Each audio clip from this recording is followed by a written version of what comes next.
eu me propus a falar sobre o uso dos alimentos fermentados no dia a dia e eu vou falar especificamente sobre o miso, mas se vocês também quiserem conversar sobre chucrute, kimchi e outras áreas, pode perguntar, o que eu puder responder e ajudar, tuas ordens. Só para me apresentar para vocês, eu me chamo Paulo Yamasaki, eu sou formado pela MBS, eu sou autor do Saúde Radiante do Meu Fermentado. Então a gente tem, junto com uma equipe, uma experiência de ajudar cerca de 20 mil pessoas a começar a fermentar em casa, né? Começar a consumir diariamente e tal. Então eu vou contar para vocês um pouco do que eu percebi nesses últimos anos em relação a isso. E no momento eu estou trabalhando, botando mais energia na produção de miso, né? Esse tem sido o meu foco de trabalho. O básico de fermentação, assim, sobre o nosso dia a dia, que diferença faz, como que funciona, né? Eu acho que isso tem uma parte que é a gente pensar nos nutrientes. Então, cada vez mais a parte da ciência, da nutrição está entendendo que a gente precisa todos os dias estar consumindo vitaminas, minerais, mas não só isso, também as enzimas, né, que junto com os hormônios são quem fazem as funções do corpo, né? Porque não adianta nada a gente ter as partes, os blocos de construção se a gente não consegue usar, né? Então a atividade acontece no nosso corpo que a gente está pensando, respirando, digerindo, todas as atividades estão acontecendo por reação enzimática ou hormonal. Então a gente precisa consumir enzimas, porque senão a gente vai usando as reservas do corpo e em geral o que a gente percebe é um envelhecimento precoce ou até mesmo a acentuação de doenças, né? E os probióticos, que cada vez mais a gente tem mais material, né? A indústria do probiótico já está no número do bilhão e vai ter 2 dígitos de bilhão nos próximos anos. Então tem muita pesquisa acontecendo. E aí só para a gente se situar um pouco da importância disso, é legal a gente pensar que a primeira coisa que aparentemente surgiu no planeta de vida foram as bactérias. A gente vai sendo bactéria, tal, que aqui na feira é a espirulina, né, que é aquela bactéria que não tem nem membrana. E as bactérias foram povoando várias partes do planeta, diferentes regiões geográficas, diferentes materiais, meio aquoso, aéreo, a terra e por aí vai.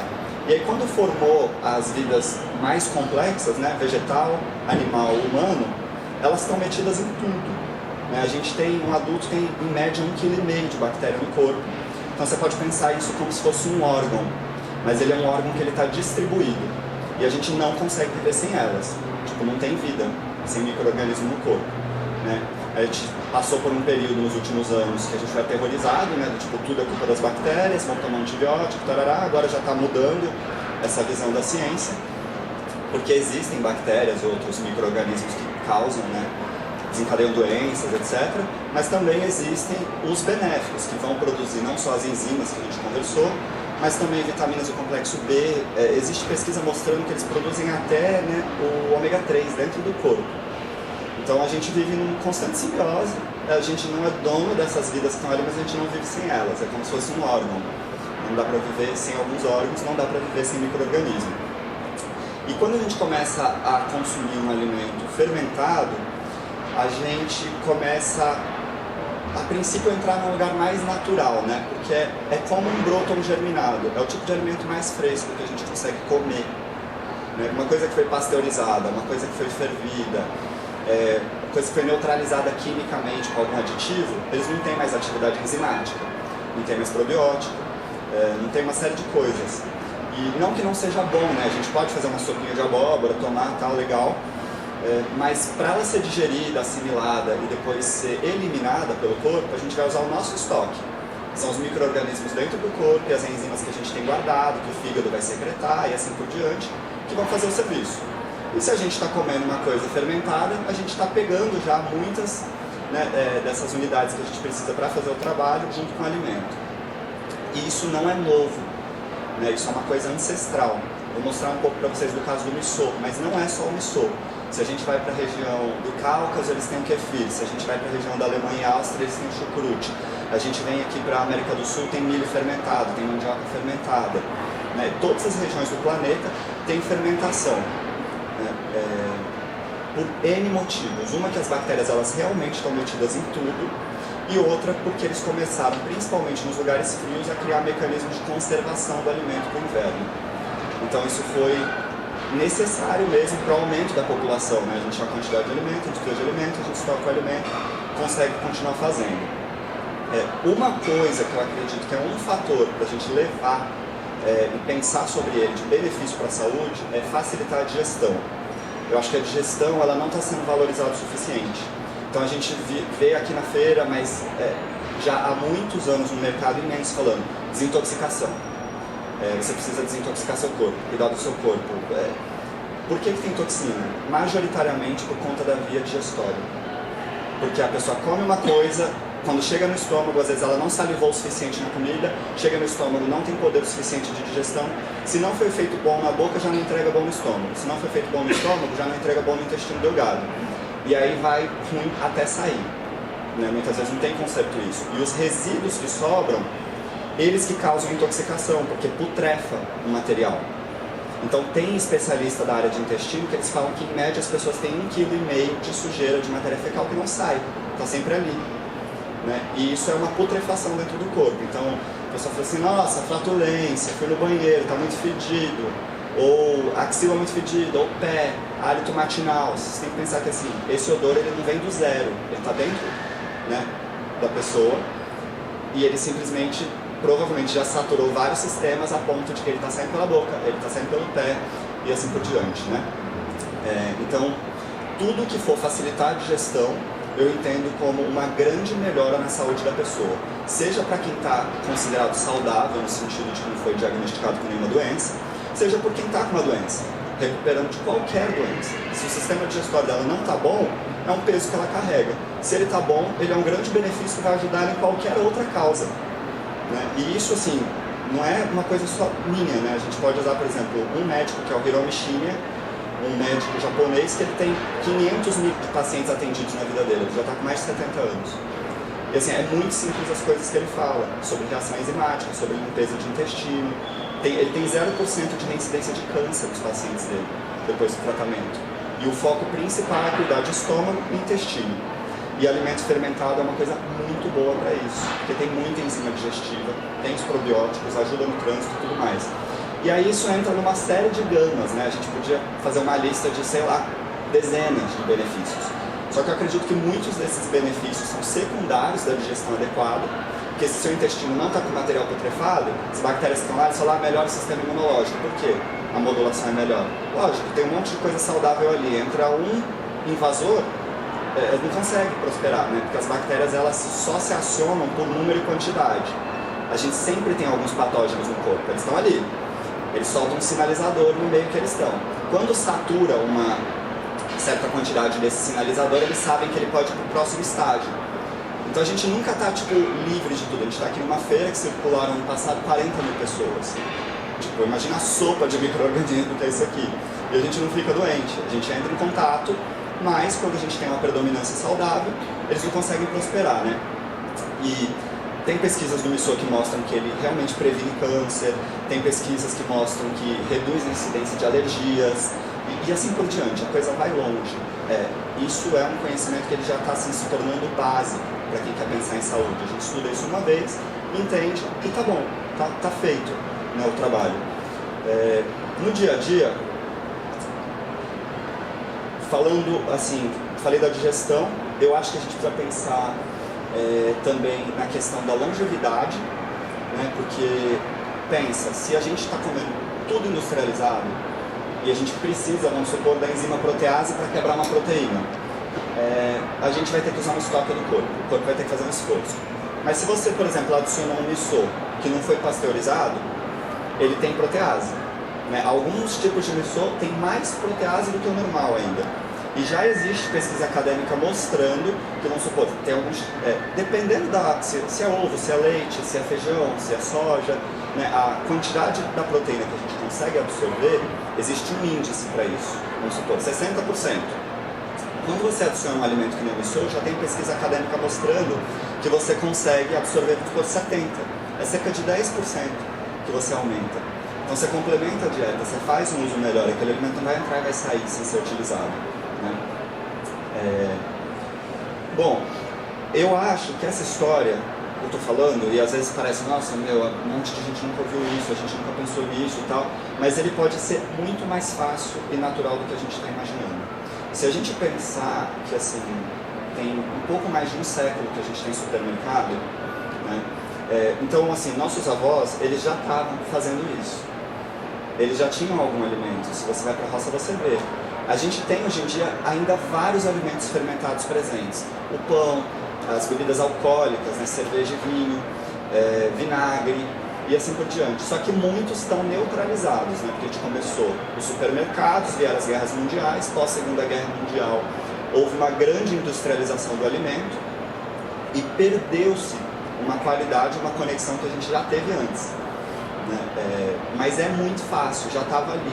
Eu acho que é uma questão só de atualização, pode ser tipo super simples, sabe? E coisas como o miso, ele dura na geladeira, o que eu produzo a gente dá validade de 1 ano por questão legal. Mas a gente tem em casa, por exemplo, o miso da minha bisavó, com mais de 12 anos. Eu já fui em outras famílias japonesas que tem miso também com mais de 10 anos. Ele não estraga. Tem pesquisas no Japão que eles esperam 2 anos para fazer as pesquisas. E muitas vezes é nesse miso que está lá 2 anos que eles encontraram, por exemplo, componentes que previnem câncer ou fixam colágeno na pele. Então, assim, é muito simples, até com os outros, né? Por exemplo, kimchi e chucrute. Eu recentemente conversei com uma nutricionista que ela falou, não, você pode deixar um kimchi feito em casa 6 meses na geladeira. Tá tudo bem, sabe? Então, eu penso assim que é como se fosse, se a gente pode ter uma gama de coisas na nossa cozinha, né? E a gente tem carboidratos, proteínas, gorduras, frutas, vegetais, alimentos frescos, alimentos desidratados, grãos, né? E acho que é uma coisa assim pra gente trazer de volta, cimentar os alimentos fermentados, porque é um tipo de vida, né? Uma coisa muito fresca. E hoje em dia já tem 1 milhão de receitas na internet, né? Eu acho que quando a gente pensa em alimentação, uma questão que eu sempre penso eu acho que ninguém está contra melhorar a alimentação desde que continue gostoso. Porque a questão é que não continua gostoso, ou, né, eu acho que o assunto entrou na quase praticamente todas as famílias do Brasil, esse assunto de melhorar a alimentação, muitas vezes por doença, né? Alguém está doente e aí o médico falou, você precisa cuidar da sua alimentação, né? Quem que está ouvindo que nunca conhece ninguém que tem diabetes, ou colesterol, pressão alta, ou tireoide, problemas na tireoide, ou câncer, né? E as pessoas começam e muitas vezes param, né? Porque não tem opção, não sabe o que fazer. Então, por exemplo, o miso, onde você for colocar o sal, ele vai bem. Tipo, você consegue fazer quase todas as receitas com sal com miso. E se você usar na finalização, né, esperar antes de ferver, antes de cozinhar, antes de assar, você mantém as enzimas e os probióticos. Então, por exemplo, vou colocar umas fotos que eu fiz com a minha amiga que está aqui, a Paty Ferraz, que trabalha de coach de saúde. Ó, a gente fez um molho pesto, fica incrível, sabe? Você passa na tapioca, você faz uma maionesezinha com abacate, você fez um cogumelo, passa no cogumelo, dá pra colocar na panqueca do café da manhã. Você vai fazer uns rolinhos com alga, sushi, coisas assim, faz uns molhinhos, frango, peixe, carne, das famílias japonesas que eu conversei, eu pergunto pra todos quase, que passam no meu stand, conversam comigo, eu falo, escuta, você já usa? Eu uso. O que você faz? A maioria me falou berinjela e também muitos carnes de porco. E muitas vezes a gente pensa, acho que aquilo só serve para aquele caldinho e tal. E o caldinho já é bem legal, né? Eu, assim, percebo que às vezes a gente tá à noite, passou o dia, precisava comer e precisa dormir. Eu não quero dormir pesado. A coisa mais fácil de todas é você aquecer, colocar um macarrãozinho de arroz que demora literalmente 1 minuto, né, para hidratar. Talvez se você tenha uma verdurinha, você joga e coloca no miso, né? E, bom, isso seria uma coisa assim um pouco básica. Mas eu queria falar para vocês, trazer uma coisa que eu acho que é um valor mais profundo, que talvez a gente não consegue acessar em muitos lugares sobre esse assunto. Porque eu acho que tudo isso que eu falei até agora, assim, a gente sai daqui sabendo para sempre. Se tem dúvida, procura. Tem muita bibliografia, tem muita prova já. Se você entra naqueles sites de compilação acadêmica, Miso tem mais de 5.000 artigos. Eu li as compilações só até os anos 80 e já são assim, tipo, é muita coisa. Sabe, o Japão começou a pesquisar Miso em 1874 na Universidade Imperial de Tóquio. Já tem mais de 100 anos de pesquisa. E no Japão a legislação, etc., é feita em parceria com a academia. São os professores, os estudiosos que ajudam a modelar as leis. Né? Então, assim, tem muita pesquisa, tem muita coisa séria. E o miso, ele já é documentado pelo governo japonês. O imperador, no ano de 701, pediu para regularizar. Então ele falou, olha, a gente precisa escrever sobre os processos de produção. No ano de 701, quer dizer, já tem mais de 1.300 anos que eles tomaram a decisão de regulamentar. E desde então a gente tem documentação de pessoas que passaram a vida inteira cuidando disso. A pessoa, assim como é um artesão que faz cerâmica, que faz ouro, que constrói casas, dedica também a profissão de produzir miso. E muitas vezes é uma tradição familiar, né? Porque o Japão tem isso, muitas vezes o primogênito continua o trabalho do pai, né? E o micro-organismo, por exemplo, essencial do miso, o koji, que é o Aspergillus oryzae, a ciência estima que existam até 10.000 variedades do mesmo micro-organismo. E cada um deles vai gerar um aroma diferente, vai gerar um sabor diferente, e até nutricionalmente a gente já sabe. Né? Por exemplo, eu escolhi um que produz mais protease, como a gente falou dela, para fazer o miso que eu produzo. Então, assim, isso é um tesouro, e a receita, eu estava conversando com um pessoal na feira ontem e falei, escuta, tá muito gostoso o miso. Eu falo, olha, não é meu esse mérito, porque na verdade tiveram muitas vidas antes de pessoas que se dedicaram para procurar, né, no meio desses 10.000 ingredientes. O que eu faço é só aprender como que ele prospera melhor, como que cuida desse arroz e tal.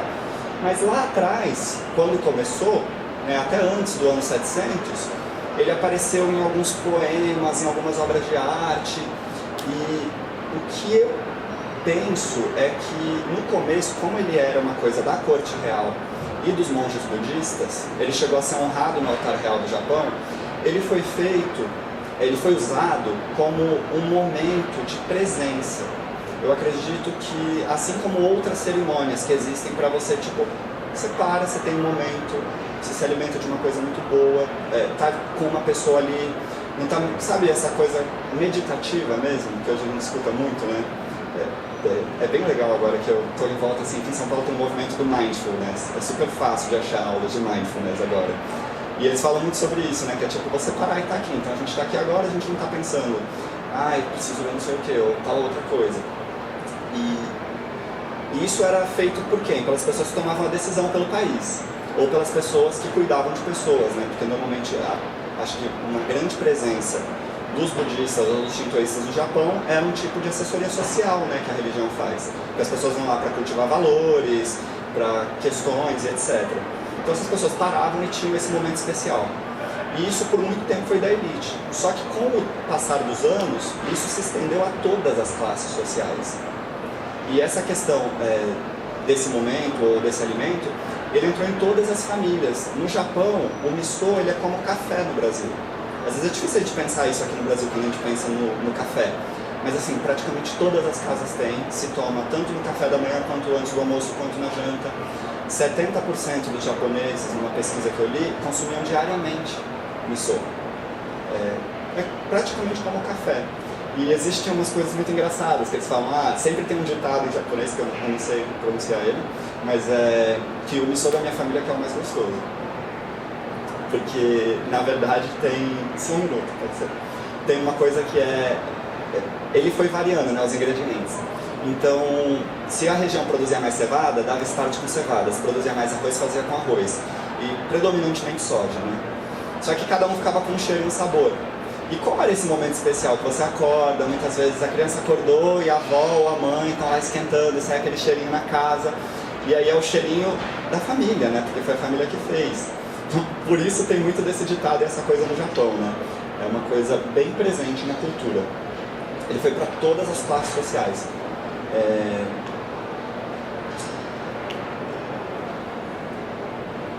Para além disso, como que funciona para um miso ficar pronto, né? Então, eu falei para vocês que tem esse micro-organismo, né, o Aspergillus oryzae. Normalmente ele coloniza ou o arroz ou a cevada, majoritariamente o arroz. E você pega um arroz, tem esse micro-organismo, dá para pegar esse micro-organismo do ar, né, ele está presente praticamente no planeta inteiro, é possível que você faça em casa. Como eu falei para vocês, eu não tenho feito porque eu gosto de valorizar toda essa linha de pessoas que estão trabalhando em cima disso. Se a gente vai fazer em casa, a gente vai entrar numa loteria entre essas 10 mil possibilidades desse micro-organismo, né? E talvez entrem outros também, que a gente não tem controle. Mas normalmente se faz primeiro esse arroz colonizado. Esse arroz se chama koji. E o koji, ele não dá origem só ao miso. Ele dá origem ao sake, ele dá origem ao amazake, ele dá origem a outros fermentados e condimentos japoneses. Ele vai para uma série de direções. Ele realmente é uma parte da base da culinária japonesa. Você não vai para o Japão ou num lugar japonês comer uma série de coisas e não entrar em contato com isso. Isso é a base. Até alguns molhos shoyu são feitos com esse mesmo koji, né? Eu acho que a matéria-prima é de extrema importância, né? Isso para muitas pessoas já é claro, mas eu acho que para a maioria das pessoas ainda, população, não é claro. Se você, para quem gosta de culinária, né, assistir aqueles documentários que tem no Netflix que chama Chef's Table, assim, é unânime. Todos os chefes que fazem as comidas mais saborosas, eles se preocupam com de onde vem o que eu estou comendo, né? Porque isso dá a base. Ontem eu tive o prazer de conhecer uma pessoa da família que produz o arroz que eu uso. Porque eu falo, gente, eu já procurei um monte de arroz. E esse arroz que vocês fazem, eu cozinho ele puro e ele sai um aroma desse arroz. E assim, é como comer uma maçã. Eu cresci vendo maçãs e nunca senti cheiro de maçã. Depois que eu comecei a comer orgânico, vez ou outra aparece uma maçã que tem um perfume, né? Para um vegetal chegar a fazer um perfume, é um nível de complexidade muito maior do que o vegetal que não consegue fazer o perfume. Na verdade, provavelmente todos eles têm na genética, a genética não altera tanto assim, né? Mas os métodos de produção, por conta do terreno, do tempo, do manejo, vão alterar a qualidade dos alimentos, né? Então eu, por exemplo, depois que vem o koji, que demora cerca de 4 dias para ficar pronto, eu uso grão de bico, eu não uso a soja. Isso poderia ser a soja, poderia ser um feijão, poderia ser ervilha, poderia ser lentilha, poderia ser uma série de castanhas, de sementes. Tem alguns que fazem só com cereais, milho. Dá para fazer de muitas coisas. No Japão tem uns que eles fazem, ao invés de arroz para iniciar, com batata. Tem umas regiões que tem batata, eles usam batata. Então assim, eu uso grão de bico. Esse grão de bico é cozido, ou a soja, ou o que for, mistura com esse arroz, mistura com sal, e isso vai para um barril e vai maturar. E aí existem, hoje em dia, literalmente, assim, 10 mil variedades de miso. Mas normalmente ele vai ficar entre 60 dias e 3 anos para ficar pronto. Muitas vezes também a gente vai escutar, esse miso tem 1 ano, tem 2 anos, 3 anos, mas no Japão isso significa que ele tem 1 verão, 2 verões ou 3 verões, né? Porque os micro-organismos eles prosperam no calor. Então, quanto mais quente, mais rápido vai. No Japão é muito frio a maior parte do ano, né, para os micro-organismos, e no verão que ele amadurece, né? Isso vai ser misturado muitas vezes com o que eles chamam de uma semente de miso, que nada mais seria do que pegar o lote antigo um pouquinho e misturar nesse barril. Porque aí você já traz os micro-organismos que não é só esse fungo, a família dos lactobacilos e a família de fermentação acética. Já foi encontrado 161 micro-organismos diferentes dentro do miso. E todos eles são bons para o ser humano. Todos esses 161 combatiam micro-organismos de intoxicação alimentar. Por exemplo, E. coli. Bom, essa é uma foto do koji. Tentei tirar de perto, tal, que vocês veem umas bolinhas assim. Existe realmente uma ciência para isso. Assim, eu achava que ia ser como matemática, sabe? 1 mais 1 igual a 2, mas não é assim. Cada vez que você faz, cada vez que é o lote do arroz diferente, porque a temperatura é um pouco diferente, porque a umidade é um pouco diferente. Então existe todo um trabalho mesmo, uma cultura muito antiga que foi ensinando e foi vendo como funciona melhor e tal. Bom, estou terminando isso. Se alguém tiver pergunta, a gente pode usar nesses últimos minutos. Mas queria falar para vocês só comentar sobre o umami, que às vezes eles falam que é o 6º, às vezes eles falam que é o 5º sabor, mas é uma palavra que se usa no Japão, mas aqui no Brasil a gente não tem uma palavra para isso. E uma chefe definiu muito bem para mim isso. Ela falou: o umami é o sabor que revela o potencial dos outros sabores. Né? Então, existe uma série de técnicas, não só o miso, por exemplo, o dashi, que é um caldo que se faz no Japão de diversas formas, que servem para revelar o sabor do outro alimento, que é o que o realçador artificial de sabor procura fazer. E normalmente são as fermentações longas que fazem isso, porque tem uma proteína, os micro-organismos estão quebrando ela, quanto mais quebra ela, mais solta ácido glutâmico, dentre outras coisas. Daí quando a gente põe no alimento, fica gostoso. Se alguém quiser, o tempo está realmente acabando, tão rapidinho, né? E se alguém quiser aprender mais, receitas e tal, falei para vocês, mostrei umas fotos de comida, né? Então a gente escreveu um livro sobre isso e ele tá uma versão e-book gratuita lá no Miso Origin. Se alguém quiser, é só entrar, baixar. A gente fez, acho que tem desde café da manhã até sobremesa, sabe? Tipo, de tudo, assim, pra gente começar a entender como que a gente pode usar mais e mais esse assunto. Bom, gente, eu agradeço muito por vocês estarem aqui. Pra mim é muito especial esse momento. Muito obrigado.